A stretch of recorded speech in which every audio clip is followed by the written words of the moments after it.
Well, a controversial bill could be heading to Governor Rick Snyder's desk very soon that some opponents have compared to the hotly contested Religious Freedom Restoration Act Indiana passed earlier this year. Yeah, these bills would let faith-based agencies with state contracts refuse adoption referrals that violate their beliefs. The bills passed the Michigan Senate today. They passed the State House back in March.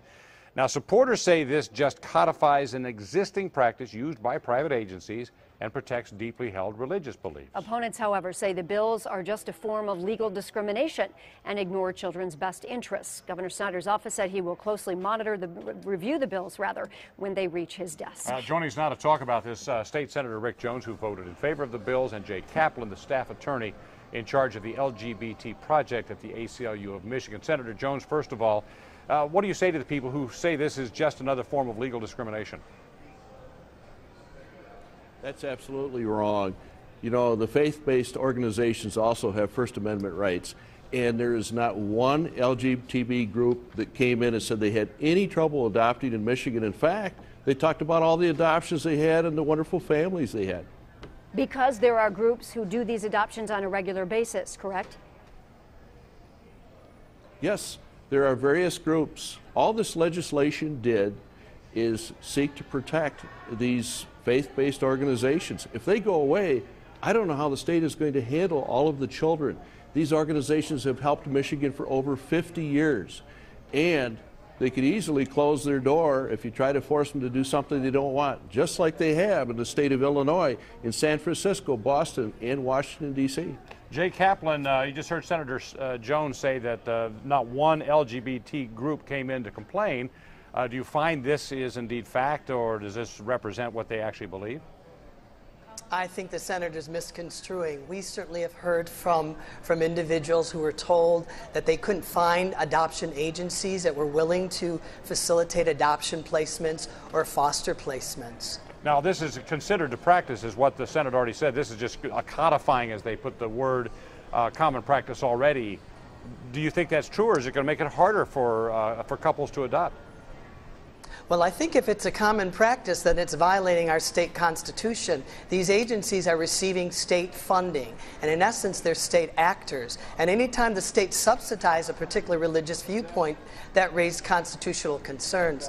I think it's important to note that if these faith-based agencies choose not to work with certain families or choose not to make certain placements, they can do so. They just can't take taxpayers' money in order to do so, to subsidize this form of discrimination.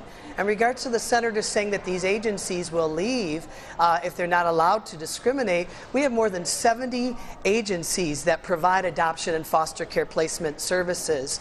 And in states like Illinois, where they were told they could not discriminate against, what happened was they didn't leave the state. They just rebranded themselves and they became secular adoption agencies. So, and in other states where faith-based agencies were told that they could not discriminate against, there were other agencies that were able to come in and willing to pick up that difference. Senator Jones, your response to that?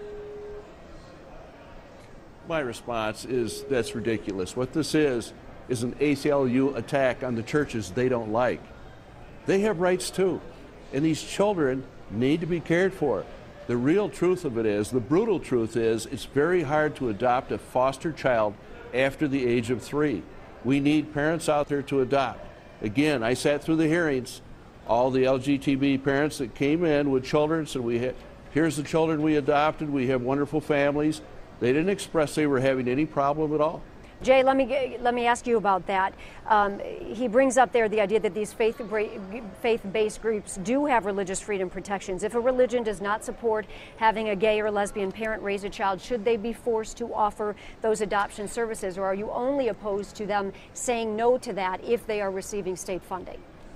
If they're receiving funding, they absolutely do have their freedom of religion and they can make those decisions. Just don't take taxpayers' money to do it. Don't act as a state agent. And I think it's ludicrous what the senator's saying, that we're attacking particular religious groups.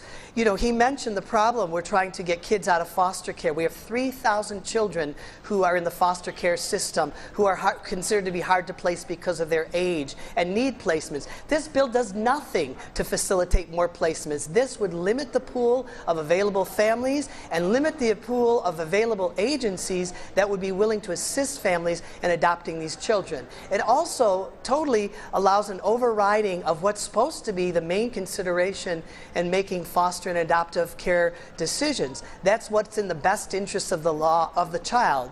And this law would allow these faith-based agencies to disregard what's in the best interest of those children in making the decision not to provide services or not to make the placement. Specifically, there's language in the statute that says that these agencies can disregard the best interests of children. Senator Jones, a response to that, plus just a simple question. If you say there's been no problems with how these things are working, why are we even talking about this?